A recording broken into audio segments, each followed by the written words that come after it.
Emma. Bonjour, bonjour à toutes et à tous.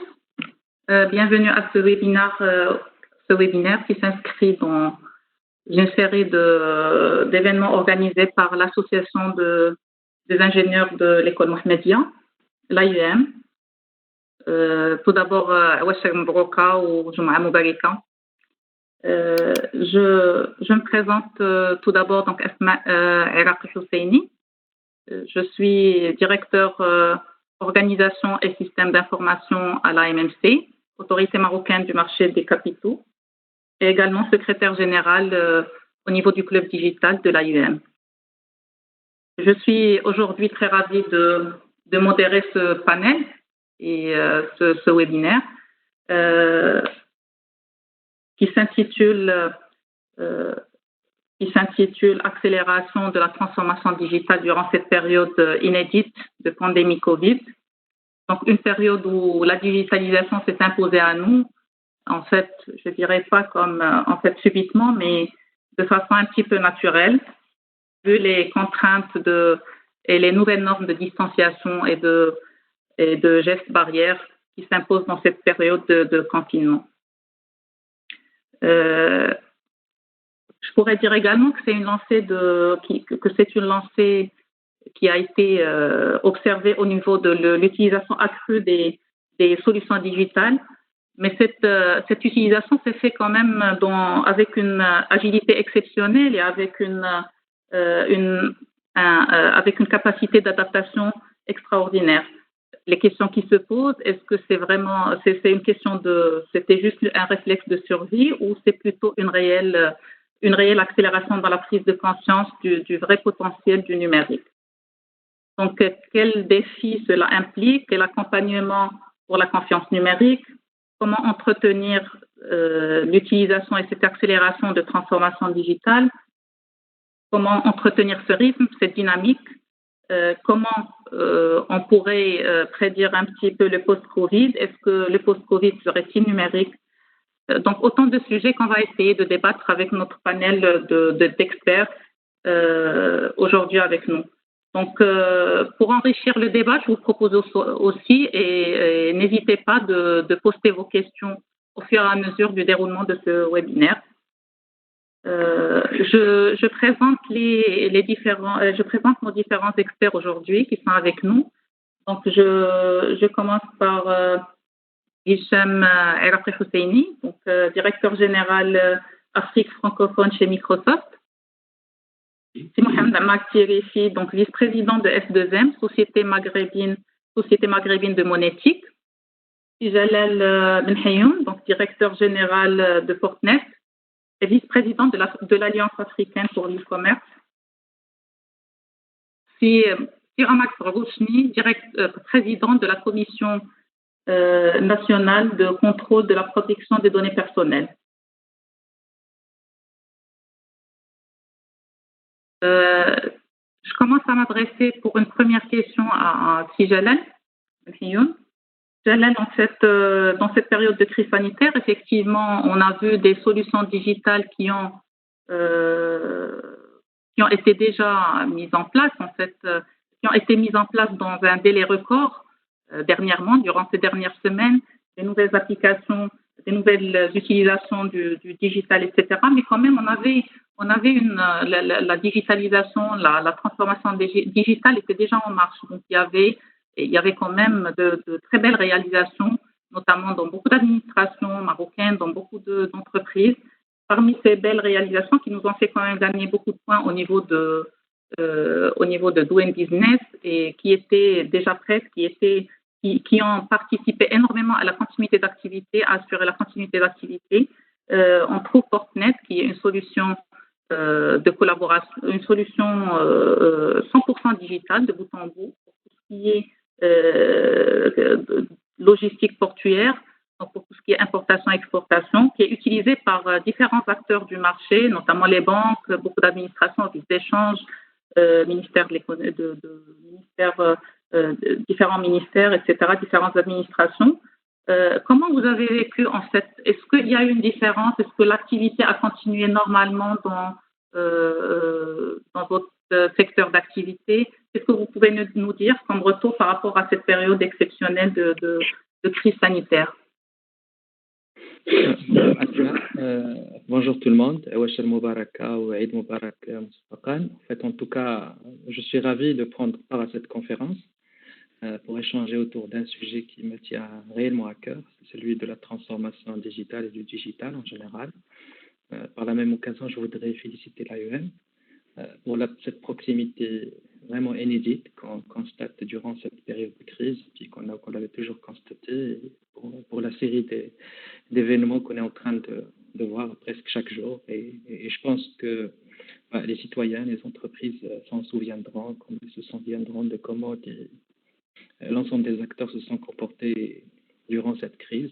En tout cas, il est vrai qu'on est en train de vivre une situation vraiment sans précédent, qui remet en cause toutes les certitudes. Et voilà, donc, si on voudrait parler de Portnet, c'est également un système qui est né à l'issue d'une situation de crise aussi qui était particulière, qui avait connu le port de Casablanca en 2007. Il avait connu une forte congestion, conteneur qui est resté plusieurs semaines et que cela pourrait remettre en cause l'approvisionnement national des produits un petit peu critiques. Donc, et c'est ce comportement qu'on est en train de reconstater aujourd'hui. C'est avec la naissance. Moi, je retrouve un peu la même expérience. C'est vrai que j'étais pas là, mais ce que j'ai lu, ce qu'on m'avait dit, c'est exactement ça. C'est que les gens se sont regroupés, ils ont essayé de réagir en communauté, en intelligence communautaire, et puis ça a donné ça a donné lieu à une innovation très très particulière, une innovation communautaire, pas une innovation au sein d'une même entreprise, entre on peut dire que c'est une alliance stratégique entre le public et le privé, entre les autorités portuaires, entre les agences du gouvernement, entre les acteurs privés comme les terminaux, les banques, ainsi de suite, bien entendu sous l'initiative de l'Agence nationale des ports. Et c'est des institutions, et puis c'est des mondes qui étaient un petit peu, qui fonctionnaient auparavant en silo, qui ne se parlaient presque pas, le monde de la logistique avec le monde de la banque, avec le monde des ports. Et ils avaient très peu d'occasions de travailler et de collaborer. Et c'est cette façon de faire qui nous a permis aujourd'hui d'éviter le pire. C'est que les process du commerce extérieur du Maroc continuaient d'une façon vraiment très normale, et on a vu un petit peu l'ensemble des communiqués qui ont été communiqués, que ce soit par l'Agence nationale des ports, que ce soit par les autres institutions, notre ministère du Commerce, que l'approvisionnement national est resté intouché et que toutes les matières nécessaires au fonctionnement normal de notre pays, de notre économie, et socialement, est restée intouchée. C'est grâce à la digitalisation, c'est grâce à tous les process qui ont été mis d'une façon collective sous forme digitale. Donc, je peux dire que de l'autre côté, c'est une entreprise qui était le fruit de l'innovation de la communauté portuaire et de la communauté du commerce extérieur. Et ça nous a facilité la vie. Bien entendu, notre façon de faire, c'est d'être depuis des années une entreprise nativement remote work ready.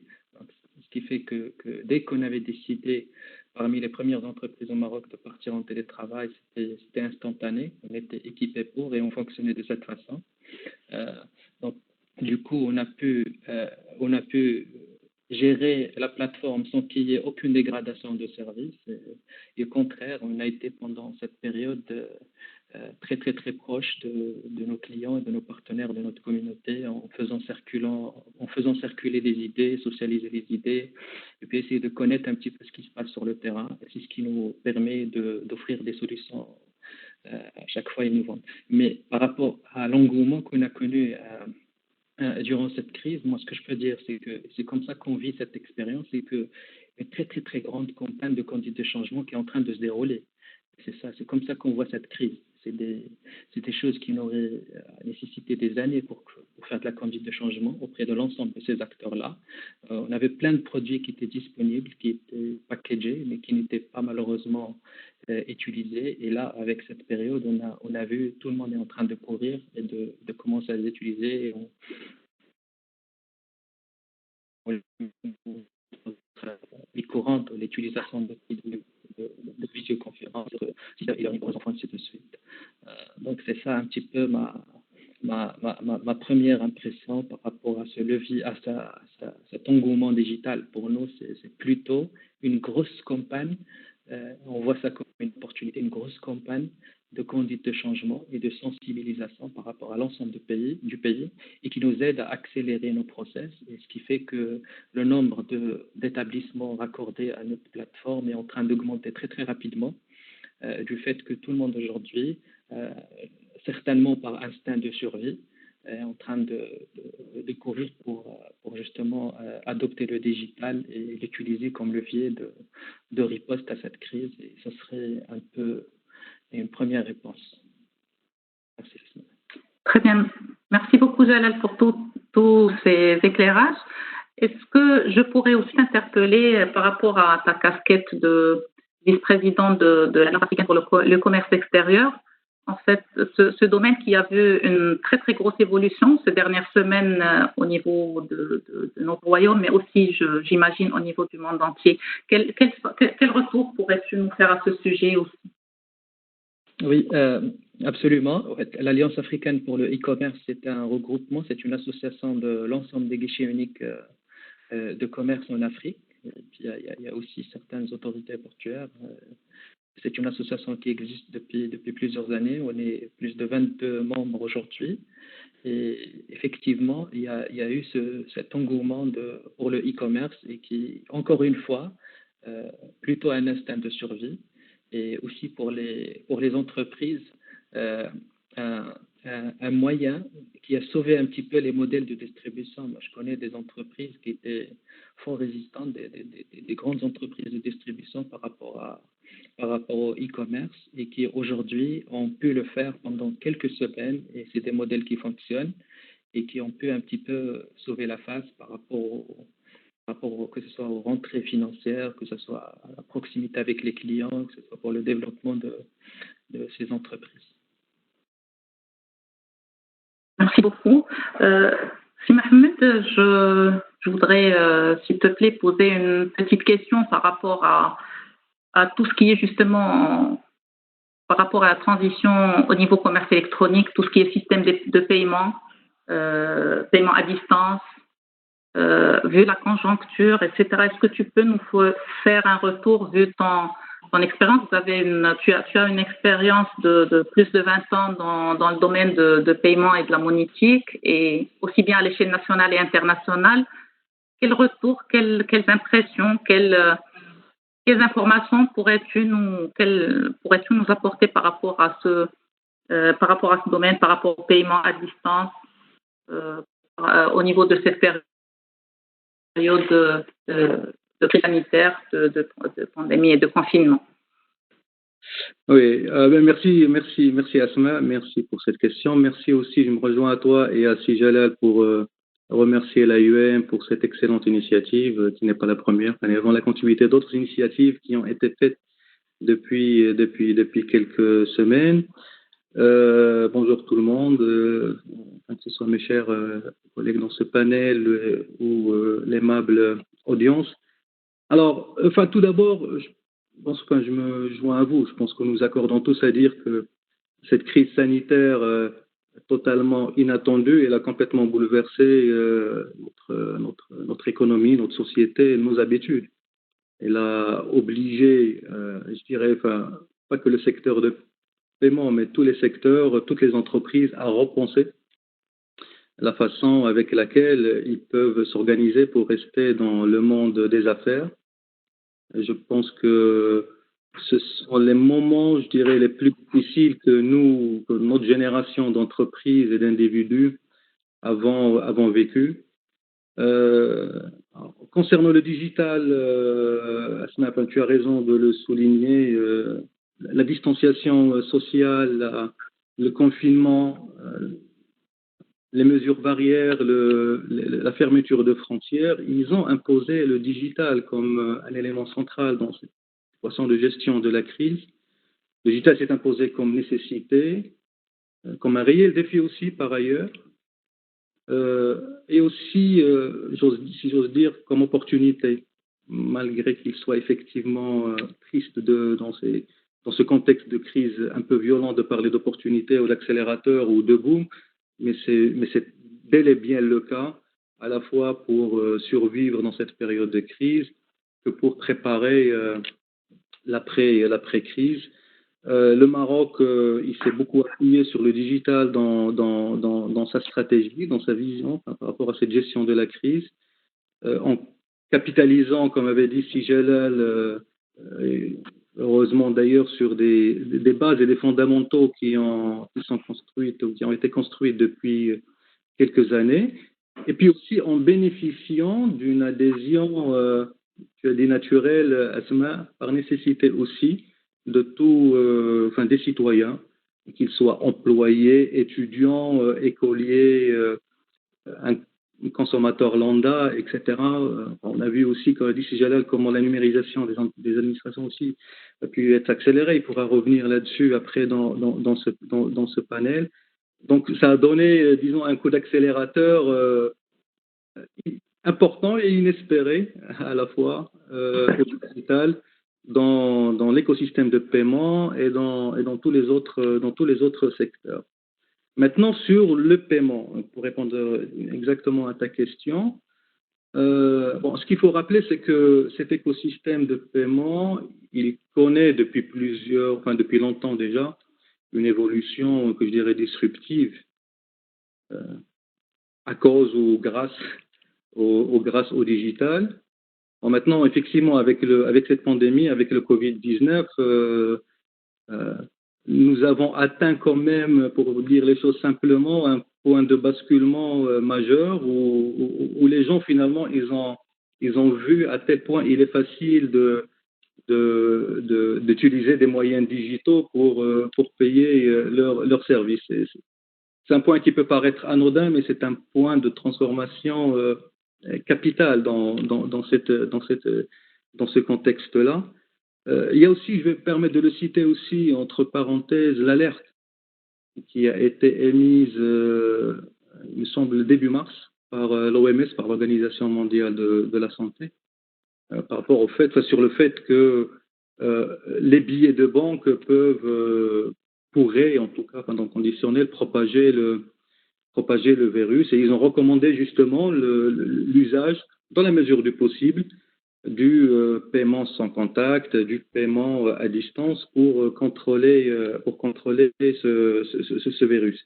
Alors, au Maroc, pour faire la transition, d'abord, il faut saluer une chose qui est très importante, c'est que l'écosystème du paiement au Maroc, l'infrastructure du paiement au Maroc, s'est montrée résiliente pendant cette période de crise. Le grand public, les différents usagers ont pu effectuer leur retrait, leur paiement, sans que, pour que je le sache, une panne importante ait été signalée.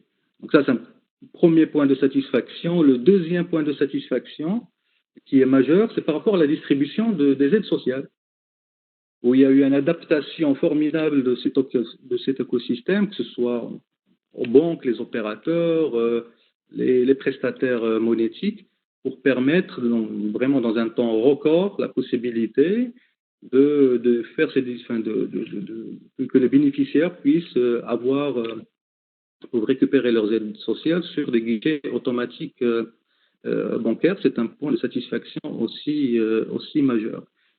Maintenant, pour les deux points que tu as cités par rapport au paiement en ligne et, il me semble, le paiement aussi sans contact, oui, ils ont connu, ce sont deux modes de paiement qui sont de plus en plus publicités. Ils ont connu une croissance significative, très significative même. Le paiement en ligne, il a connu cette croissance à la fois en termes d'usage qu'en termes aussi de demande des web marchands, des sites marchands, à s'équiper avec les technologies qui leur permettent de proposer le paiement en ligne. Le deuxième point qui est par rapport au paiement sans contact, ce qu'il faut signaler quand même, c'est que l'infrastructure ou le mode opératoire pour ce paiement sans contact, il existe depuis plusieurs mois déjà au Maroc. Il y a une accélération de l'émission des cartes sans contact, des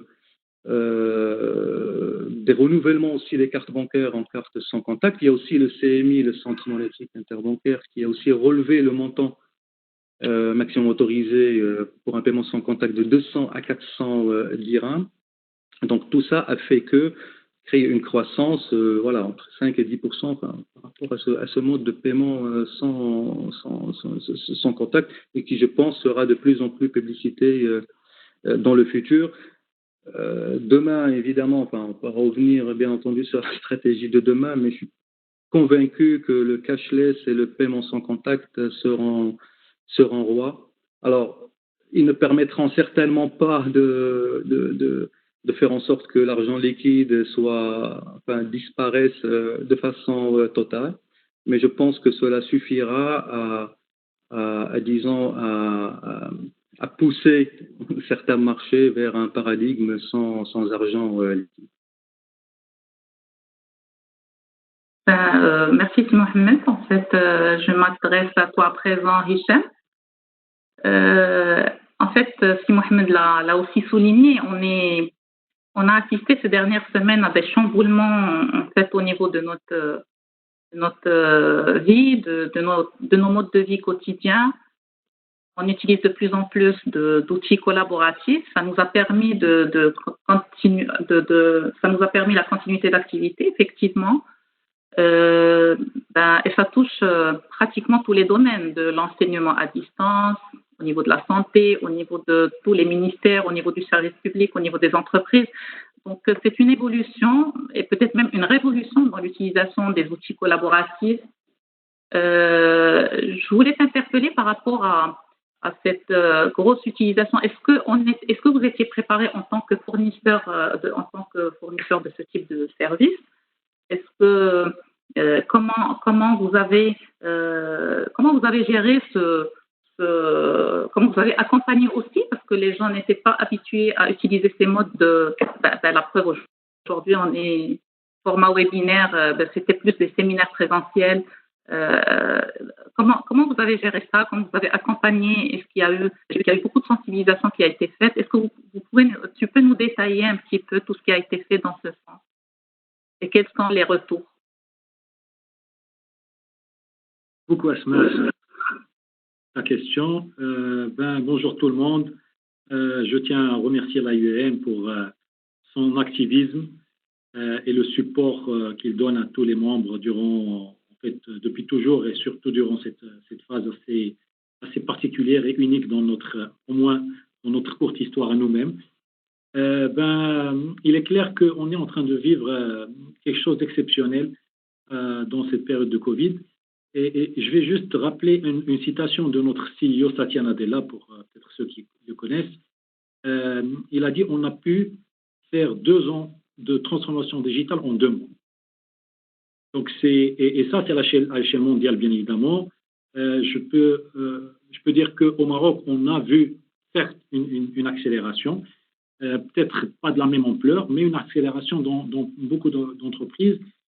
Ça a permis d'enlever beaucoup de verrous. Il y a eu beaucoup de résistance pour l'adoption d'outils de transformation digitale, que ce soit même dans des milieux privés, open mind, etc., que dans d'autres milieux. Donc, c'est un accélérateur de taille, et je ne vais pas redire la question dans pas mal de réseaux sociaux. Et l'accélérateur transformation digitale, c'est CEO, c'est CIO, c'est Covid, bien évidemment, vous connaissez la réponse. Donc ça, c'est un fait.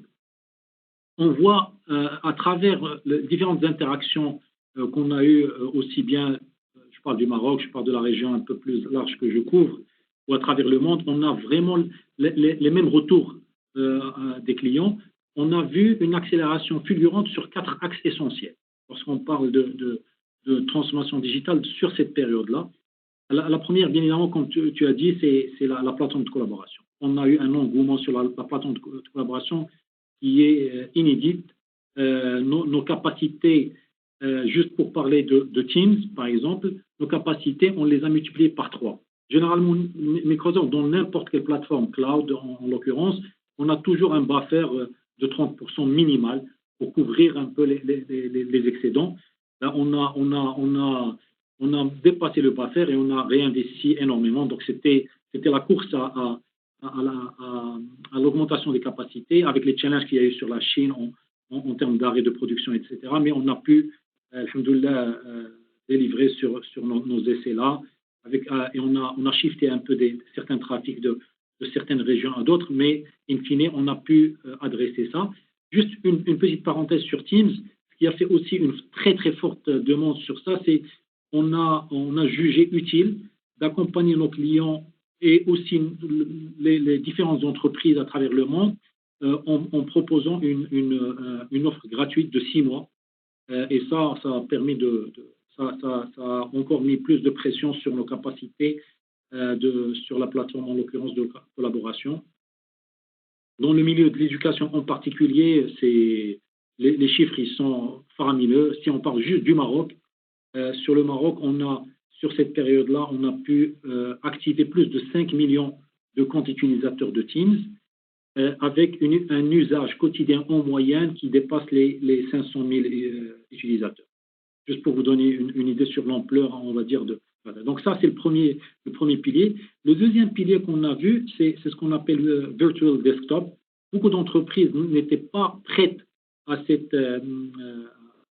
travail à distance et n'avaient pas cette capacité d'avoir leur propre machine, des fois des machines qui ne sont pas au niveau, etc. Donc, le fait de pouvoir délivrer des capacités, ce qu'on appelle des Virtual Desktop à distance à travers le cloud, a permis de débloquer beaucoup de scénarios d'usage et de permettre la continuité de business pour beaucoup d'entreprises. Le troisième pilier, c'est tout ce qui est, on va dire, process d'automation, procédure d'automatisation sur des circuits de validation qu'on voyait se faire en manuel avec le fameux parapheur. Aujourd'hui, on parle beaucoup plus de e-parapheur. Tout le monde veut accélérer et on n'a plus le choix. Donc, les gens doivent mettre ça très, très rapidement et on a vu un engouement énorme là-dessus. Et le dernier pilier, à mon sens, qui est cross-industrie et sur lesquels on n'a surtout pas été aussi préparé, c'est la cybersécurité. Parce que les entreprises ont été obligées d'ouvrir leur système d'information d'abord à leurs collaborateurs, mais aussi à leurs clients, à leurs partenaires, alors que sur un mode normal de fonctionnement, on était beaucoup plus sur du 90% en intranet, 10% en extranet, alors qu'aujourd'hui, on est vraiment, la tendance, elle a été complètement renversée, et du coup, il y a eu beaucoup d'investissements sur la cybersécurité. Donc, voilà en nutshell ce que je voulais partager avec vous sur ce qu'on voit. Le Maroc n'échappe absolument pas à cette tendance-là. Juste, je partagerai 2 citations de 2 partenaires, une grande entreprise marocaine qui est panafricaine et d'une grande administration marocaine. Sur cette grande entreprise panafricaine, le CEO, il a dit littéralement qu'aujourd'hui, avec l'usage des plateformes de collaboration, ils auraient pu faire ça plus tôt, et ça leur a permis d'économiser sur les coûts nécessairement, mais aussi de mieux gérer des facteurs de risque de déplacement de collaborateurs, surtout dans des pays un peu à risque, dans certaines zones africaines, etc. Donc ça, c'est sur la citation du directeur du système d'information d'une entreprise publique, il m'a dit heureusement qu'on avait tout préparé. À l'époque, on avait beaucoup de résistance du conseil d'administration, mais avec le Covid, ça a été débloqué. Il m'a dit, je suis très ravi qu'on était prêt et il fallait juste faire un switch on pour permettre la continuité de service. Voilà. Merci beaucoup, Hissam. Donc, effectivement, avec cette accélération digitale en marche, il y a plusieurs défis qui se posent à nous, donc notamment la cybersécurité, et tu l'as bien souligné.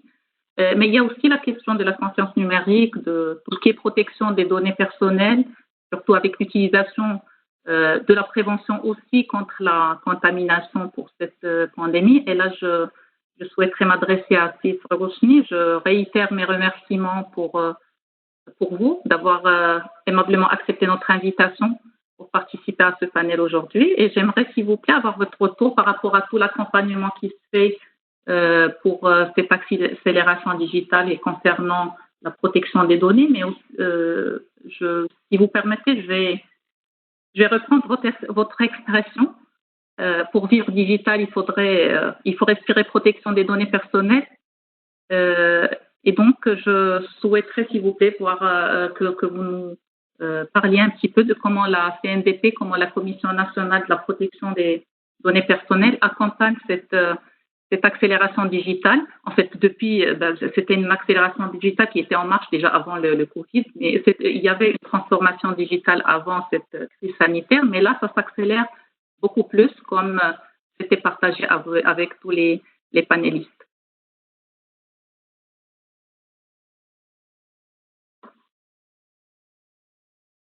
S'il vous plaît, vous pouvez activer votre micro, pardon.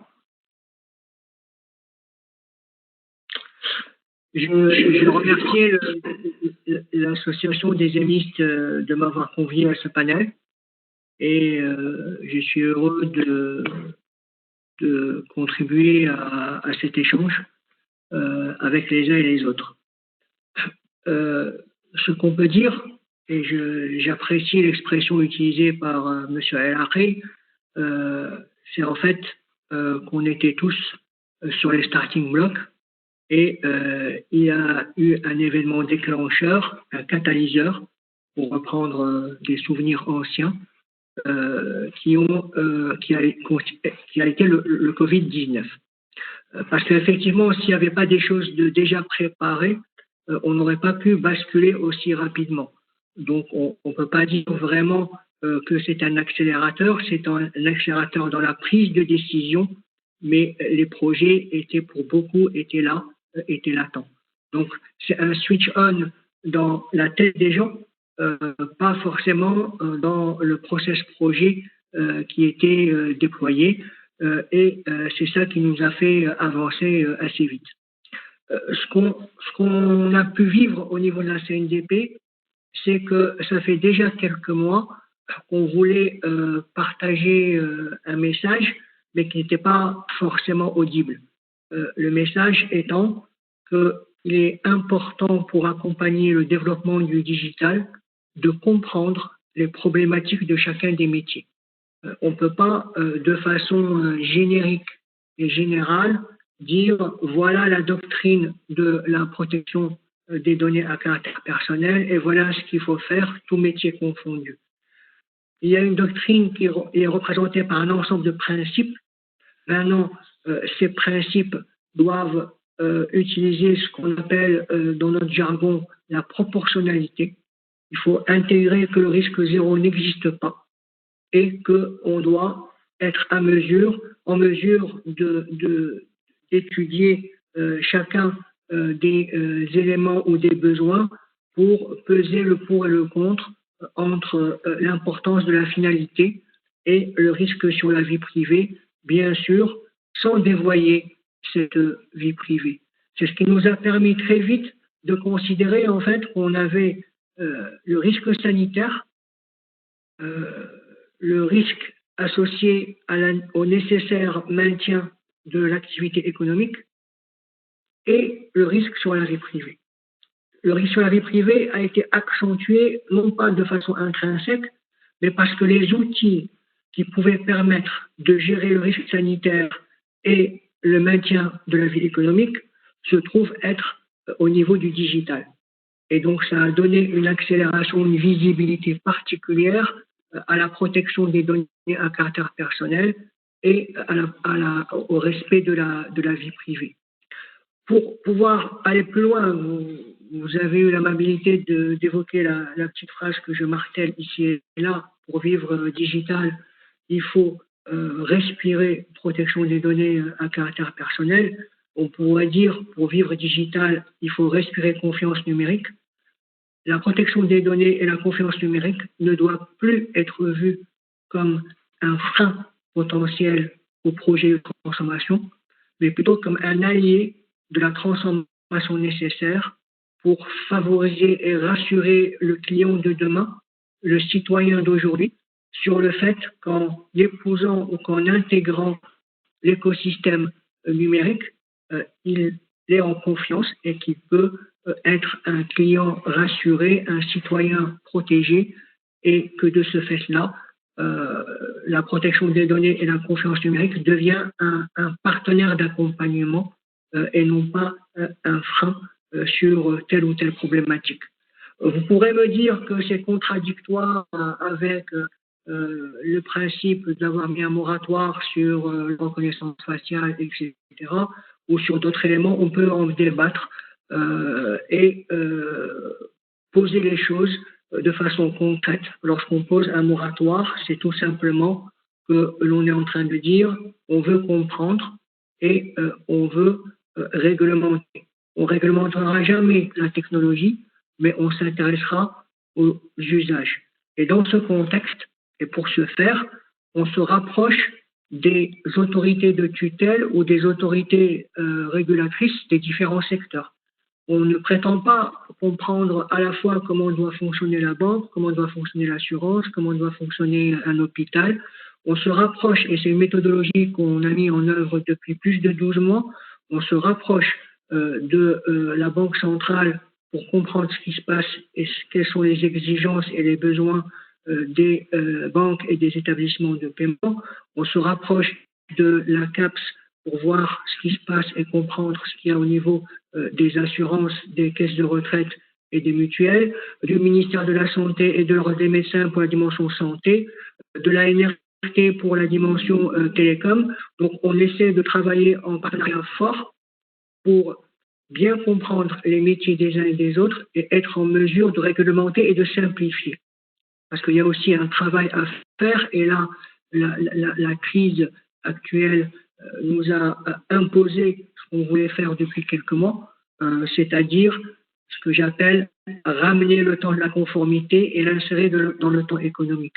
On ne peut pas, de façon sérieuse, dire qu'on accompagne l'émergence de l'économie du digital et demander 2 mois, plus je ne sais pas combien, pour répondre à une notification ou à une demande d'autorisation.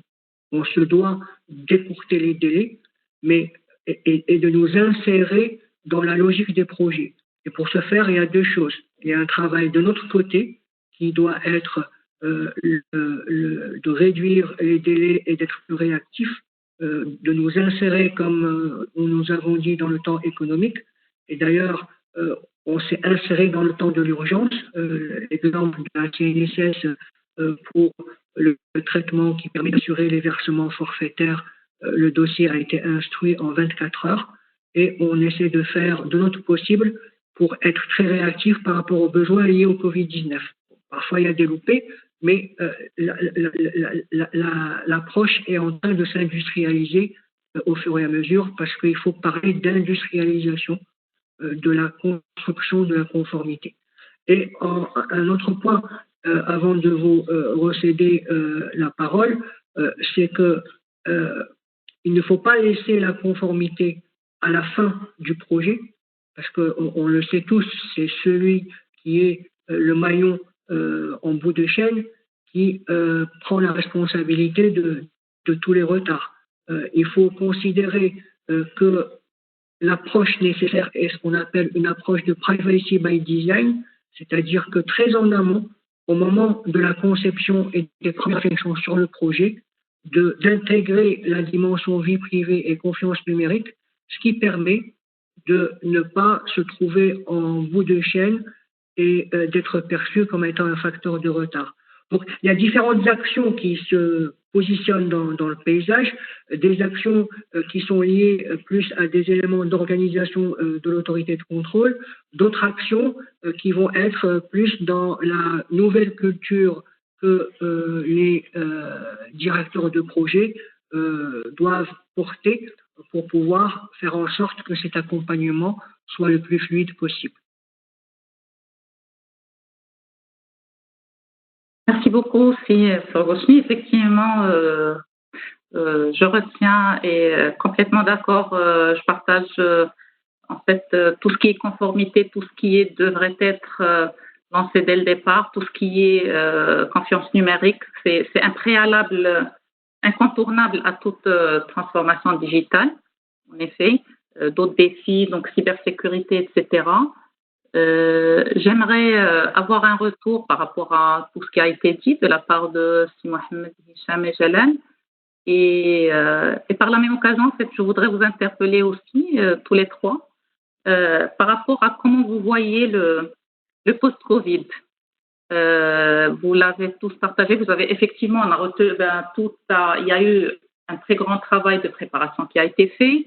Certainement, beaucoup de choses ont été faites. La transformation digitale dans notre pays a été entamée il y a quelques années et elle était bien en marche. Effectivement, ce qui a peut-être changé aussi, c'est ce confinement qui nous a obligés, qui a fait un petit peu l'accélération de l'utilisation, mais certainement qu'il y a eu beaucoup de choses qui étaient prêtes.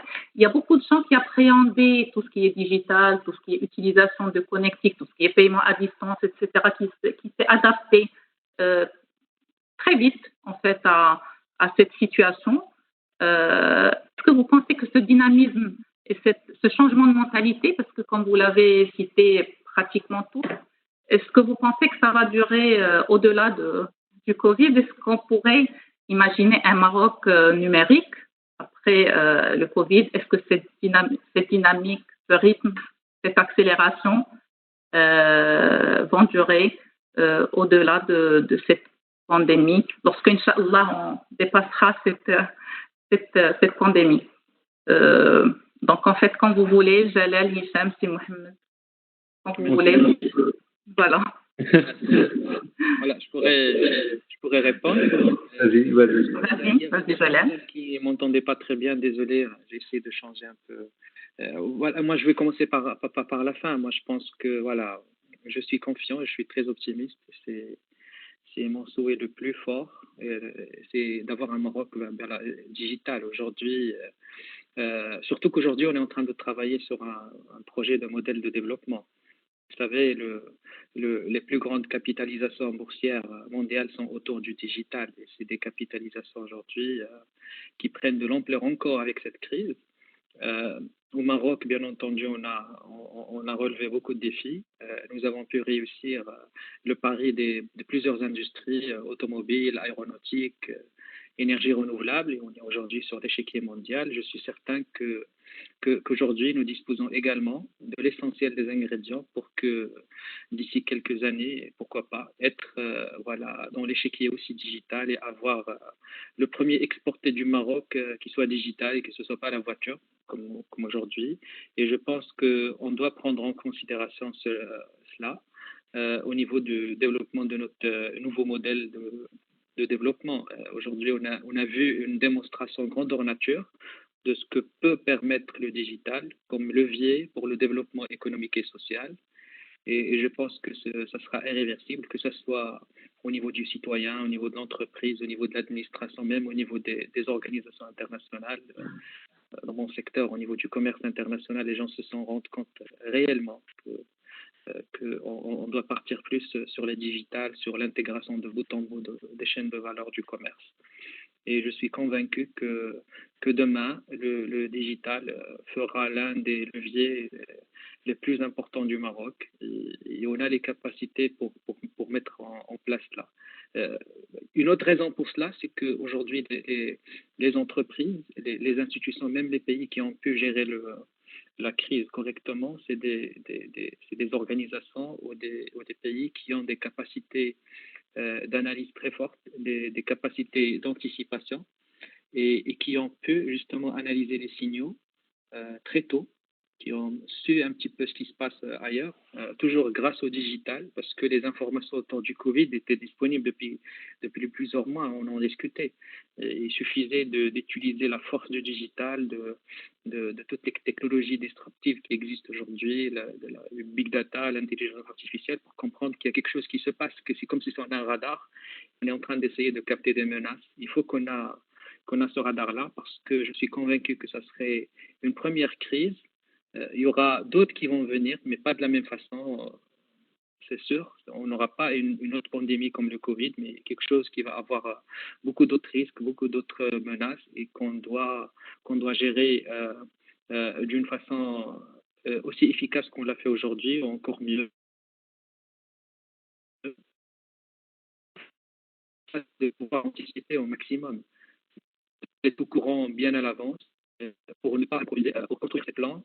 Et je pense qu'aujourd'hui, l'outil digital est un outil principal et primordial pour consommer tout ce qui se passe comme information au niveau mondial et agir en conséquence. Bien entendu, pour les entreprises, pour l'économie, les circuits de distribution, les business models sont en train d'être révolutionnés grâce au digital. Et voilà, on peut comme si Hicham l'a bien dit, c'est un acteur de référence au niveau national, au niveau africain qui a témoigné. Le digital peut être un facteur énorme de réduction de coûts, de réactivité, de différenciation face aux clients, de proximité avec les clients, comme je l'ai dit tout à l'heure. C'est avec cette crise, on n'a jamais été aussi proche de nos clients qu'aujourd'hui. On les voit virtuellement tous les jours, on est en contact permanent avec eux. Notre centre de relations clients fonctionne avec des horaires qui sont plus élargis et les gens fonctionnent de chez eux. Donc, on est à 100% en télétravail, même notre centre de relations clients. Et ça permet de comprendre ce que veut le client, d'essayer de réagir en conséquence et surtout d'anticiper ce que veut le client dans l'avenir et ce qu'on peut développer justement pour lui faciliter la vie et être plus intelligent collectivement. Voilà. Je voudrais juste rajouter quelque chose, à mon sens, qui est fondamental. C'est de la relation entre on va dire, le manager et le collaborateur dans cette nouvelle équation de travail à distance. Et je parle là surtout pour les gens qui n'avaient pas déjà mis en place ça. Bien sûr, le code du travail, on doit le mettre en place, etc. Il y a un certain nombre de prérequis, mais il y a un point essentiel qui est dans le centre de tout ça, c'est demain, il va être différent, certes, mais on doit vraiment prendre un peu plus de recul pour redéfinir cette relation avec nos collaborateurs. C'est une excellente opportunité pour passer d'un mode opérationnel qui se base sur le présentiel, sur un mode opérationnel basé sur la performance et sur on va dire, les indicateurs de mesure de performance. Et là, en particulier, je m'adresse au secteur public. Pas toutes les entreprises, mais certaines entreprises continuent à fonctionner en présentiel. Et là, ça pourrait être vraiment le déclic pour basculer, donner plus de liberté aux gens, mais mesurer leur performance d'une manière effective en se basant sur des indicateurs de performance qui sont prédéfinis au préalable. Donc, ça, moi, je vois ça, c'est vraiment quelque chose qui est en train de venir. Et si on ne la prend pas en charge de manière lucide, ça risque vraiment de fire back, tu vois. Ça risque vraiment de nous poser un grand souci. Et là aussi, j'ai pas mal d'anecdotes à vous raconter avec des gens qui travaillent surtout dans les ministères et tout, qui ne s'étaient pas habitués à ce mode de fonctionnement.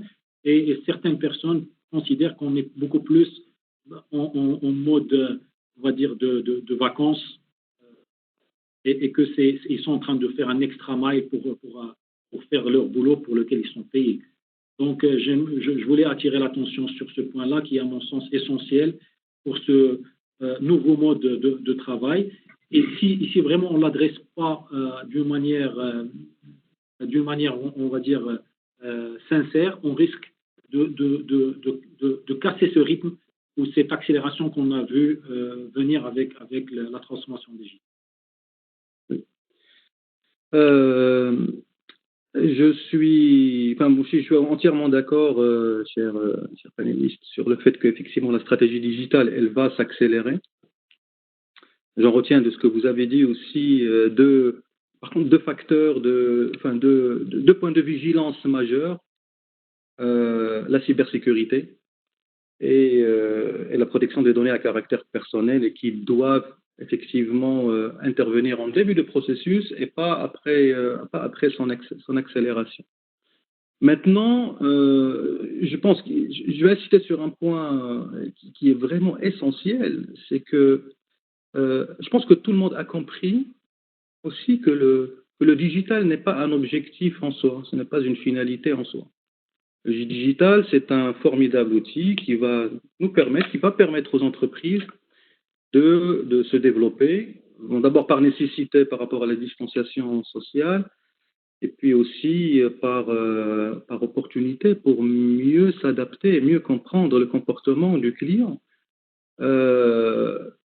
Tu parles, si Hicham, effectivement, de la relation employé-employeur. Elle est importante, elle évolue.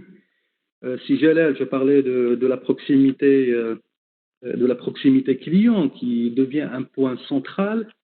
Ce qu'il faut comprendre, c'est que de la même manière que ces relations ont évolué, le client lui-même, le consommateur lambda, qui n'est d'autre que le citoyen, son comportement, il a évolué aussi avec cette pandémie, avec cette crise. Et ce qui fait que les interactions qui étaient basées jusqu'alors sur des modèles commerciaux face to face sont et seront de plus en plus évitées. Donc toutes les entreprises qui ont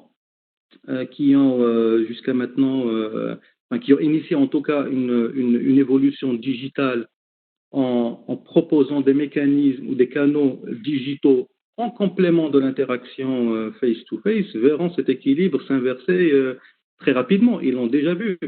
Demain, ce sont les canaux digitaux qui vont devenir les points d'accès premier niveau. Les interactions face-to-face, ils viendront en complément. Donc, ça sera plutôt l'inverse. Pour les paiements, enfin, comme tu as interpellé dessus, Asma aussi, cette accélération, elle va certainement continuer. Alors, elle va, ou plutôt elle devra être par contre appuyée par le paiement mobile. Aujourd'hui, si je dresse un point d'avancement au niveau du Maroc, l'infrastructure existe, le cadre légal et réglementaire existe aussi. Tous les acteurs de cet écosystème, que ce soit les banques, les opérateurs, les domaines d'interopérabilité, les prestataires monétiques ont des solutions, sont déployées ou peut-être ils sont au stade de projet avancé. Donc il est capital de pouvoir capitaliser dessus pour développer le digital dans cet écosystème de paiement. Nous y gagnerons tous, nous contribuerons aussi ainsi à l'inclusion financière de cette population qui n'est pas bancarisée, qui habite loin et qui va s'adapter aussi à cette nouvelle ère qui démarre. Alors maintenant, en termes de nouvelles technologies liées au paiement qui peuvent apparaître, on a parlé du paiement en ligne et du paiement à distance qui vont s'accélérer. D'autres pourront apparaître comme je vais citer peut-être un ou deux exemples. Le premier, c'est ce qu'on appelle dans un jargon technique la tokenisation. Alors pour faire simple, c'est la possibilité d'émuler la carte bancaire dans un téléphone. C'est ça qui va permettre au téléphone d'être utilisé chez un commerçant pour payer un service, comme si c'était une carte, juste en le pointant comme ça, en tap and go, sans contact, et le paiement il sera réalisé. Alors ce sont des solutions qui existent aujourd'hui, elles sont réglementées, elles bénéficient aussi de conditions de sécurité très avancées. Nous avons vu à S2M par rapport à notre humble expérience des solutions qui sont déployées en succès au Moyen-Orient, en Asie, en Océanie. Au Maroc, il y a des initiatives, il y a des projets qui démarrent. Je pense que c'est quelque chose qui va bien avancer avant la fin d'année. Ça, c'est le premier exemple. Alors, deuxième exemple qui est aussi capital dans ce processus d'accélération digitale, c'est ce qu'on appelle le eKYC. Voilà, c'est la possibilité c'est de donner à un individu lambda la possibilité de souscrire à des services administratifs, des services bancaires ou de paiement à travers son téléphone mobile, tout en garantissant les bonnes conditions en termes d'authentification grâce à la reconnaissance faciale qui a été citée tout à l'heure par César Rochny, ou autres, et aussi avec de bonnes conditions de contrôle d'identité à travers des technologies de contrôle numérique de l'identité. Donc ça, c'est quelque chose aussi c'est une technologie qui va beaucoup s'accélérer après la période du Covid. Il y en a peut-être d'autres. Moi, simplement, juste pour conclure, je souhaiterais juste souligner un point important par rapport à la stratégie digitale. Il faut savoir adopter la bonne stratégie digitale, et je pense que c'est quelque chose aussi que les entreprises ou que le tissu économique au Maroc a bien compris. Il ne s'agit pas d'une stratégie digitale, une sorte de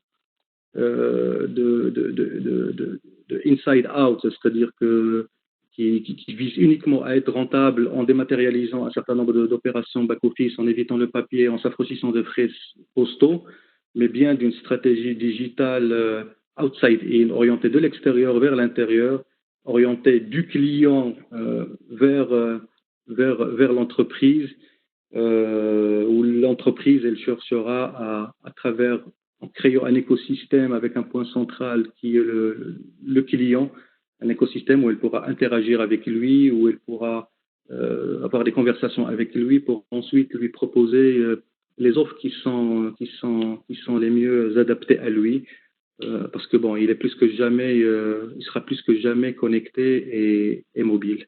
Voilà.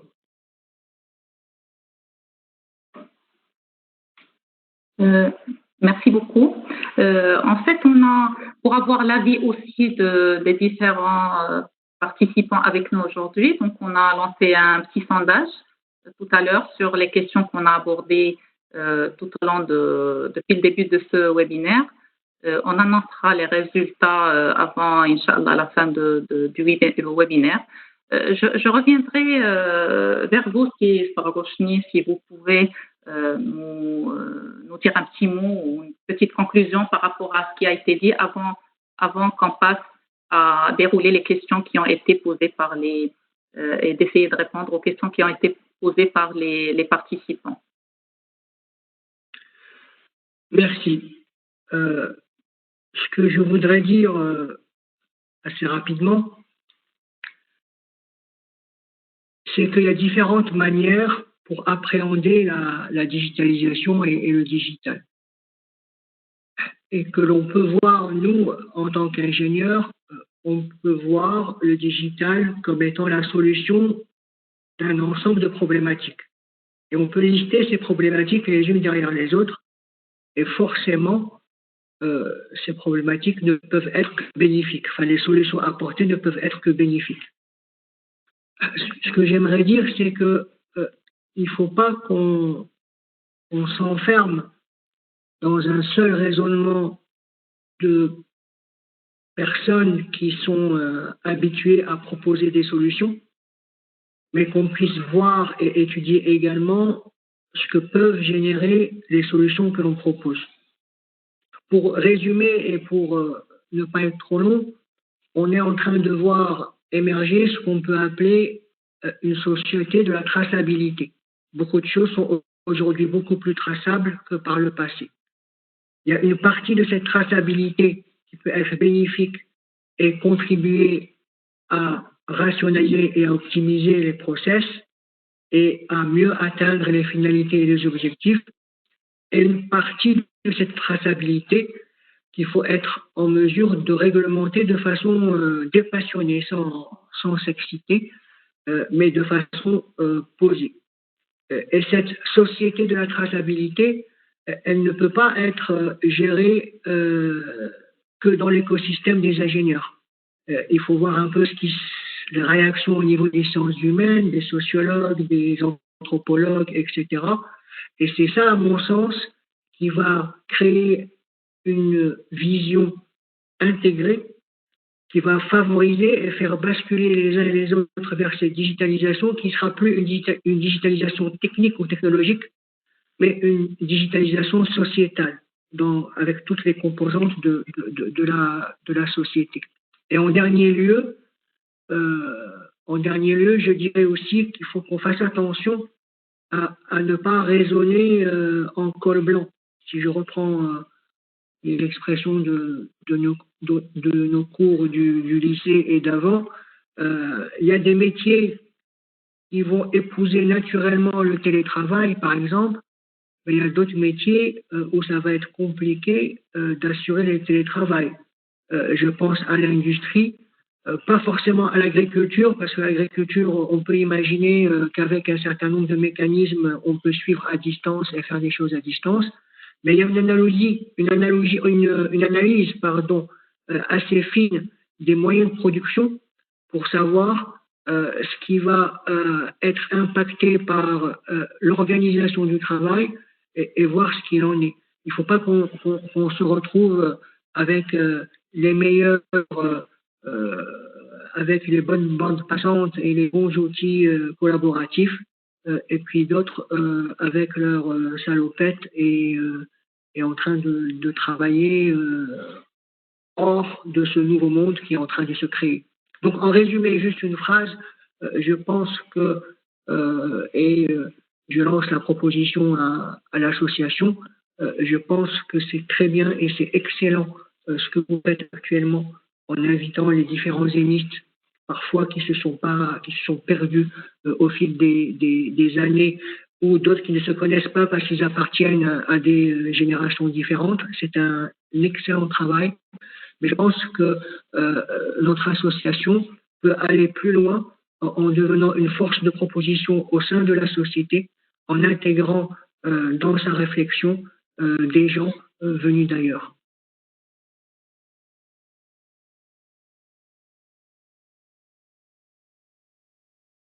Parfaitement, oui. En fait, exceptionnellement, ce webinaire est effectivement composé d'intervenants émistes. C'est juste une coïncidence, mais effectivement, tous les autres webinaires ont fait participer d'autres personnes, bien entendu, en dehors de l'association. Et effectivement, on est au niveau de l'association, donc je me permettrai de répondre.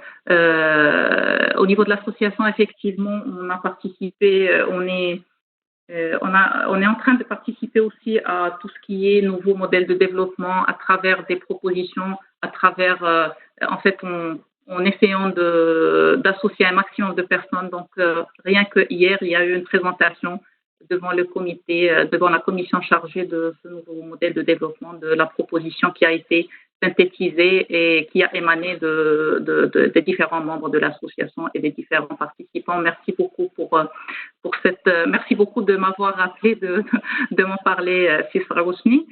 En fait, on est en train de voir les résultats du sondage qui a été lancé tout à l'heure. Donc, je pense sans aucune surprise, la majorité, on a eu un gros taux de réponse pour ce sondage et sans surprise, donc la majorité pense que le Covid est un accélérateur de la transformation digitale par rapport à la première petite question. Deuxième question, donc l'accélération digitale que nous vivons continuera-t-elle après le Covid? Là aussi, la majorité pense que oui. La majorité des participants ayant répondu au sondage. Troisième question, votre stratégie digitale sera revue suite aux événements que nous vivons et même après la fin de cette crise. Là aussi, majorité à 85% ont répondu oui. Quatrième question, votre stratégie digitale sera-t-elle revue suite aux événements que nous vivons et même après la fin de cette crise? Ça, c'était oui, la question qu'on vient de dérouler. Et puis, il reste peut-être une dernière question. Sinon, peut-être c'était la dernière. Voilà.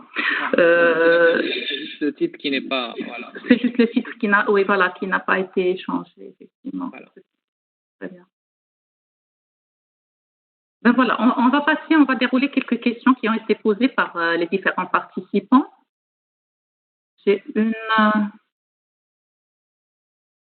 vais essayer de lire les différentes questions. Alors, une première question pour Jalal. À quel niveau la digitalisation des procédures impacte-t-elle le délai de séjour des marchandises dans l'enceinte portuaire? Quel est le délai moyen de séjour en 2019? Et enfin, est-ce que vous pouvez faire un constat sur les indicateurs de performance délai dans cette période de Covid-19?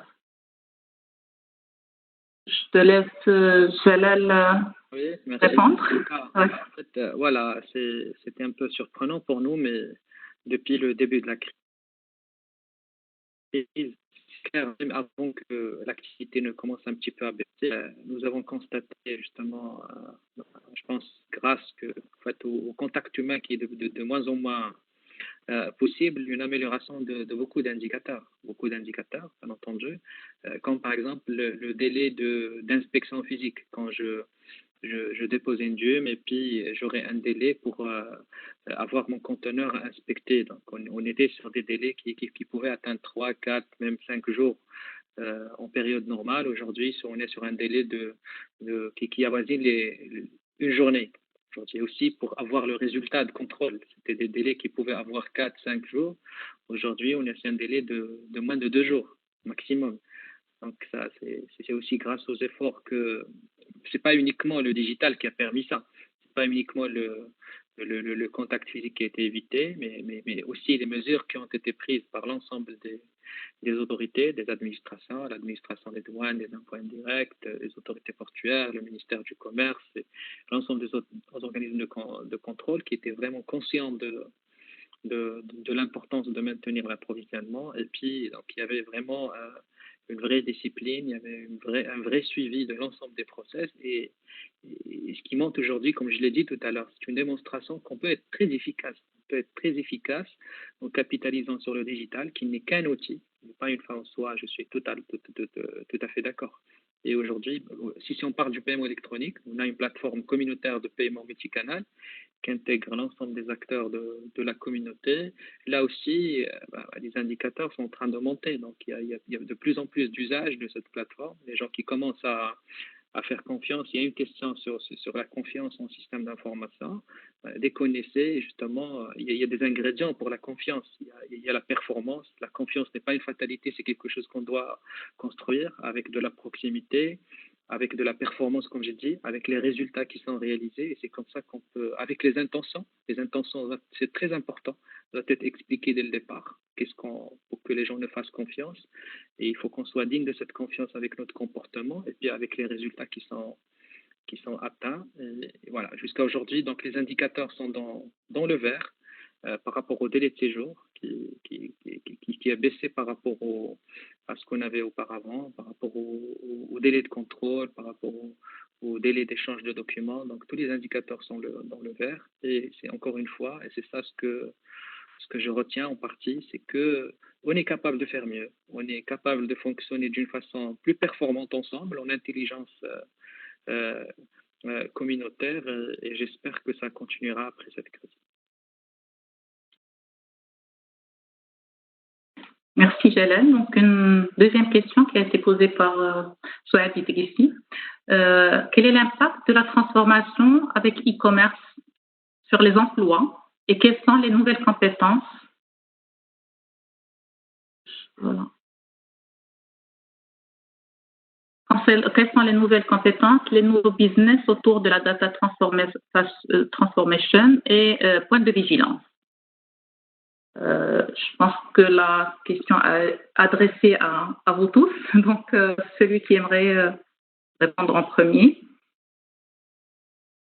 Je pense qu'il n'y a pas, enfin, c'est Mohamed, je ne pense pas qu'il y ait l'impact, il n'est pas par rapport aux emplois, mais plutôt à la transformation et l'adaptabilité des emplois pour s'adapter avec cette évolution digitale qu'on va voir, et notamment sur le sujet de e-commerce. C'est quelque chose que nous avons déjà vu, que nous avons déjà vu constater dans le cadre de cette crise. Nous avons vu qu'un certain nombre, plusieurs commerces qui sont vus malheureusement fermés, ont pu très rapidement s'adapter en essayant de proposer des services, leurs produits et leurs services en ligne. Et d'où la demande croissante dont j'ai parlé tout à l'heure en termes de demande d'équipements de plateformes permettant le paiement en ligne. Et si tu permets, Asma, juste par rapport à ça, bien sûr. Moi, je pense que je vois les choses en fait, dans le développement naturel des choses. Quand on parle digitalisation, e-commerce, on parle de l'adoption d'outils digitaux, c'est comme si c'est ce qu'on a connu durant toute l'histoire de l'homme. Donc, on marchait à pied,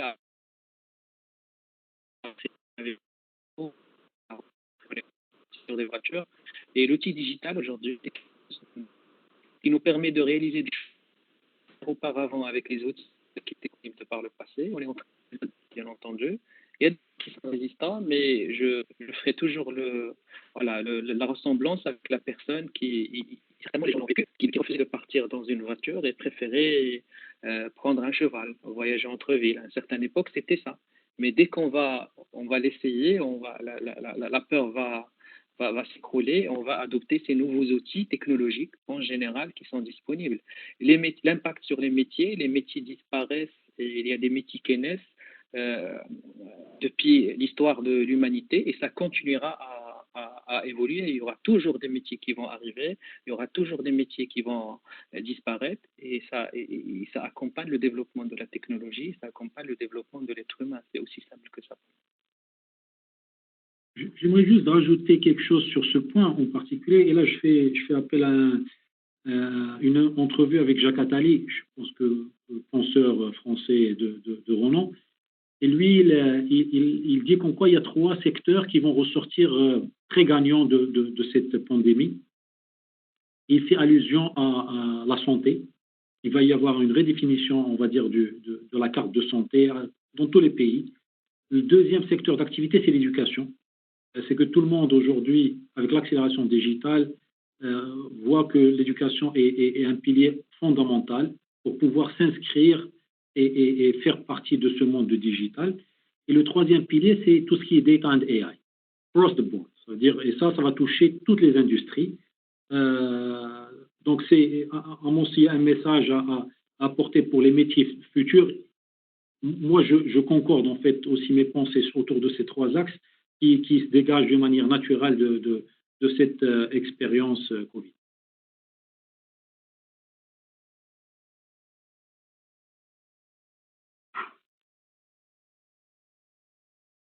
Asma, Oui. Oui, si je peux me permettre, parce que bon, on a parlé d'outils et de fournisseurs, et j'ai vu qu'un commentaire par rapport à la confiance ou à l'encouragement des fournisseurs marocains, enfin marocains et pas plutôt qu'étrangers. Moi, je pense qu'au contraire, aujourd'hui, le développement en tout cas digital qui a eu lieu jusqu'à maintenant au Maroc et qui continuera, Inch'Allah, il est porté par des compétences et des fournisseurs marocains. Certains parmi eux, notamment dans l'écosystème dans lequel j'opère, qui est le paiement, la quasi-totalité, sinon la totalité des solutions et des services, ainsi que celles liées au développement digital, sont fournies par des solutions marocaines, qui d'ailleurs brillent aussi de mille feux à l'international dans une centaine de pays. Très bien. Il y a une question pour M. Sarousni, pour le président de la CNDP. Pour le travail collaboratif en ligne, y a-t-il une charte ou une réglementation spéciale? C'est une question qui a été adressée pour vous. En fait, nous avons publié une délibération lors des premiers jours du confinement, une délibération que nous avons élaborée en échange avec les professionnels du secteur de la relation client pour répondre à la problématique des call centers, des centres de BPO, etc. Et nous sommes en train de travailler. On l'a sorti focalisé, verticalisé sur la relation client parce qu'il fallait la sortir très vite et permettre à ce secteur d'encadrer le télétravail. Nous sommes en train de travailler sur la problématique de façon plus large parce qu'on a estimé que cette problématique, bien sûr, ne s'appliquait en urgence par rapport à ce secteur-là, mais va concerner d'autres secteurs. Et nous avons préféré débloquer par rapport au secteur et prendre le temps de travailler par rapport aux autres secteurs. Et donc, en allant sur le site de la CNDP, vous pourrez avoir accès à la délibération et aux modalités de mise en conformité. Merci beaucoup pour votre réponse. Une question sur la maturité des solutions cloud. En fait, quelle est la maturité de nos solutions cloud au Maroc pour les structures qualifiées infrastructures vitales? Peut-être je demanderai à Hicham de donner une première réponse.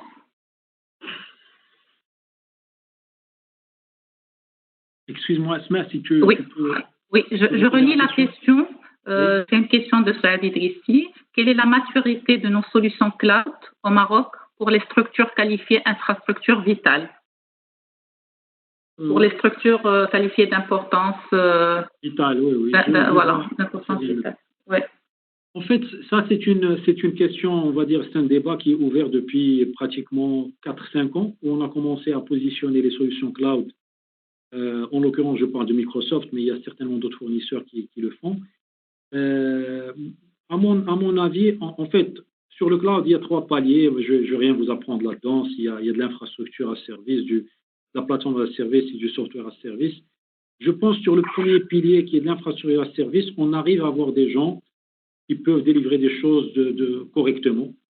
Au-delà de ça, sur de la plateforme à service, comme nous, on le voit, et comme je vois le développement qu'on en fait chez Microsoft, le train est allé très, très, très loin pour qu'on puisse arriver à rattraper, parce que c'est vraiment beaucoup de recherche et de développement.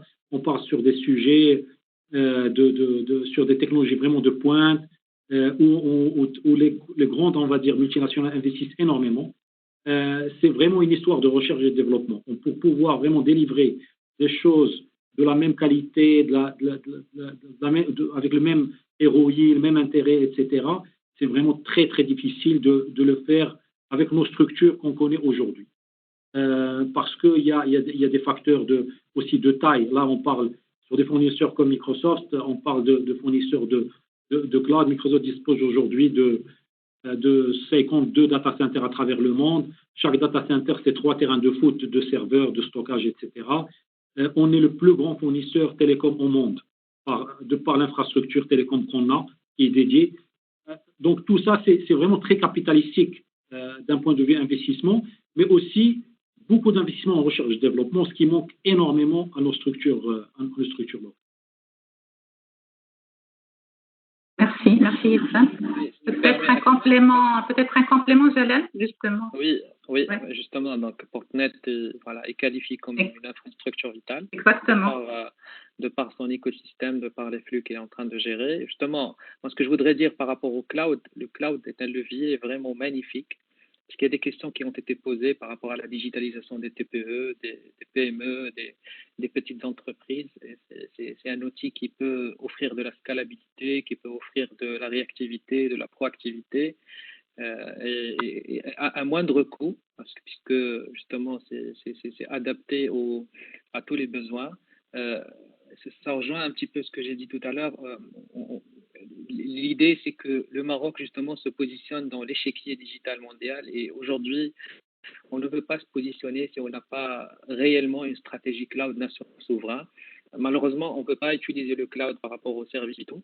On a notre cloud privé avec un investissement énorme qu'on a fait sur plusieurs villes pour qu'on puisse avoir une infrastructure qui sert notre communauté, tout simplement parce qu'on ne peut pas mettre nos données à l'étranger.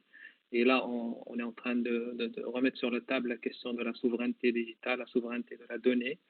Et mon souhait le plus profond, c'est qu'on puisse adresser cette question comme on a adressé d'autres questions, qu'on a pu relever les défis. J'ai parlé de la voiture, j'ai parlé de l'aéronautique, j'ai parlé de la recherche et développement sur des produits qui sont très pointus. Je suis convaincu que grâce au talent qu'on a, grâce à la volonté qu'on a aujourd'hui, et avec la démonstration qu'on a eue pendant cette période, on peut aller progressivement dans ce sens.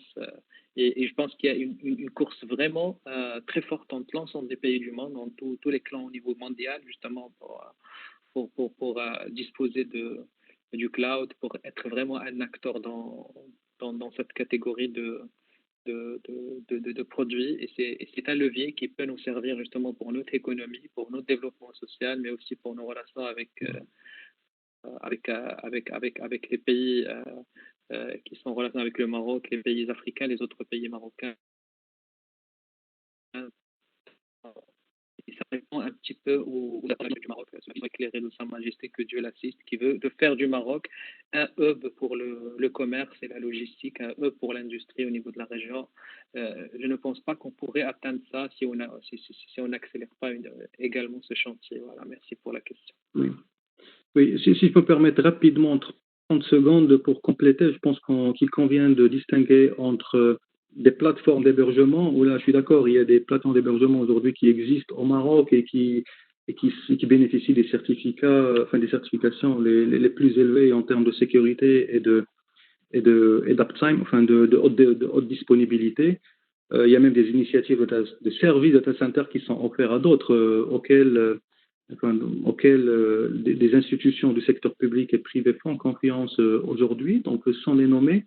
Maintenant, le cloud proprement dit, comme le Microsoft Azure, Amazon, AWS, Google, comme avait dit Sijam, je pense qu'ils sont loin en termes de technologie.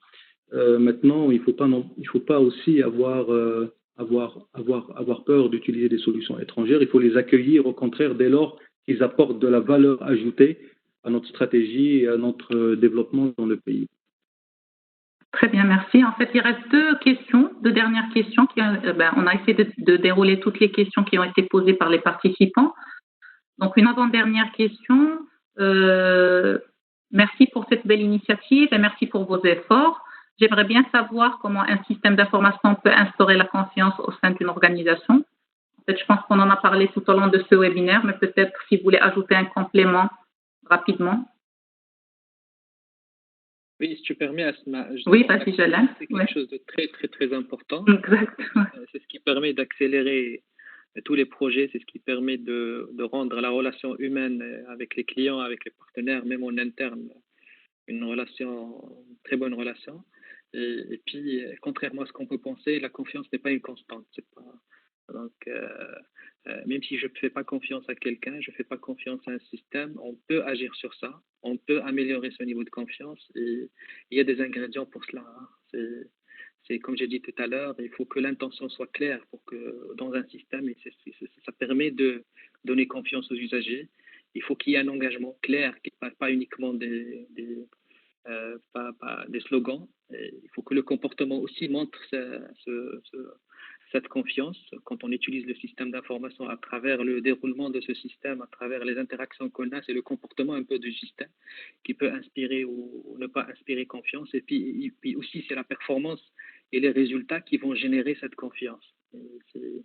Et au premier résultat, au premier problème qu'on connaît, c'est la réactivité des acteurs, c'est ce qui va inspirer la confiance en ce système. Et voilà, dans Portnet, c'était toujours un ingrédient très, très, très, très important, puisque la raison d'être, c'est un travail d'une communauté qui est composée d'administrations, qui est composée de privés, qui sont parfois concurrents et qui collaborent dans une plateforme. C'est ce qu'on appelle chez nous la concurrence collaborative.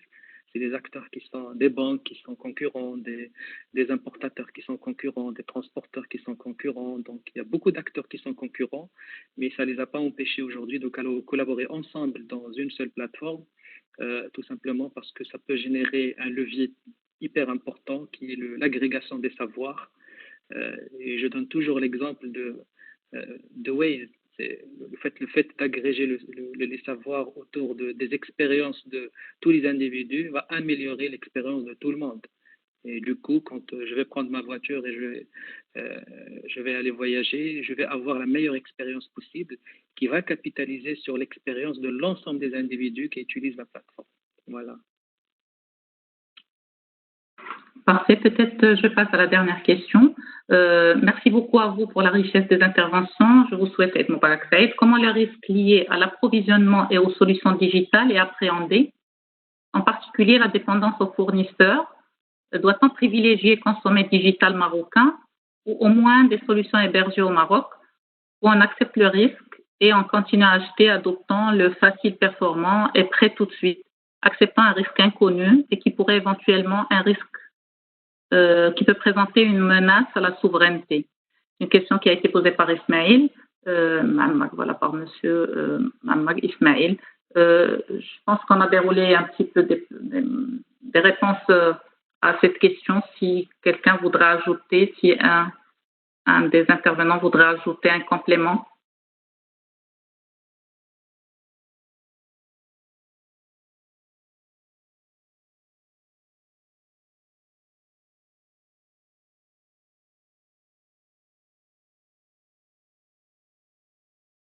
Peut-être si Mohamed, comme tu as commencé à répondre tout à l'heure, oui. Peut-être rien, j'ai rien ajouté par rapport à la réponse que j'ai donnée tout à l'heure. Oui, tout à fait. Il faut, c'est déjà le cas, et puis il faut aussi savoir accueillir ceux qui vont apporter de la valeur ajoutée. Très bien. Ce que je pourrais rajouter au risque de me répéter, parce qu'il n'y a pas de formule, elle l'a dit Charochny tout à l'heure, il n'y a pas de formule générique pour tous les systèmes, pour toutes les problématiques. Donc, chaque acteur, chaque entreprise, chaque administration doit avoir son propre modèle pour gérer le risque fournisseur, pour gérer sa continuité d'activité, pour gérer son développement. Et ça, il y a plusieurs modèles possibles. On peut faire du mix, on peut justement faire un mix entre le développement en interne et l'acquisition de solutions. On peut gérer les différents risques d'hébergement des données dans le respect des réglementations en vigueur. Donc, mais aujourd'hui, on est encore loin par rapport à la souveraineté numérique. On utilise des systèmes d'exploitation qui ne sont pas fabriqués au Maroc, on utilise des ordinateurs qui ne sont pas au Maroc, toutes les solutions cloud ne sont pas au Maroc, mais je pense que ça ne doit pas nous démoraliser, et je pense qu'on peut aller progressivement, parce qu'il y a des pays qui commencent à le réussir, et on a, comme j'ai dit tout à l'heure, on a tous les ingrédients pour aller de l'avant dans ce sens. Très bien, je pense qu'on arrive juste vers à la fin de notre webinaire. Pardon, si Max Charochny, oui. Oui, je dirais pour aller dans ce sens que oui. La souveraineté pour la pensée, il ne faut pas que ce soit un élément qui nous bloque, mais un élément qui nous pousse à créer de la valeur. Très bien dit, Assam. C'est très bien dit, et on conclura sur cette phrase effectivement qui résume beaucoup de choses. Donc je tiens à remercier les intervenants, je tiens à vous remercier pour la qualité de votre participation, la qualité des échanges, les débats très riches qu'on a eus. Je remercie aussi les participants d'être très nombreux à se joindre à nous en fait durant ce webinaire. Je voudrais aussi remercier en fait toutes les personnes qui nous ont aidés à organiser ce séminaire, donc au niveau de l'association de l'AUM et aussi au niveau de Portnet. Je voudrais aussi vous souhaiter un très bon Eid, à souhaiter Inch'Allah Inch'Allah qu'on dépasse cette période et qu'on revienne à nos habitudes normales, etc. Non, pas les habitudes, c'est-à-dire juste les relations sociales. Juste les belles habitudes à nous retrouver, en fait, effectivement. Mais j'espère qu'on va quand même capitaliser sur cette expérience que nous avons vécue ensemble pendant cette période difficile pour tous. Je voudrais aussi vous demander peut-être de rester connecté avec nous sur notre plateforme digitale www.aum.ma pour les prochains événements, Inch'Allah. Voilà, donc à très bientôt dans un autre webinaire. Merci. Eid Moubarak à tout le monde. Au revoir. Eid Moubarak, Saïd. Merci beaucoup. Merci. Et merci encore une fois.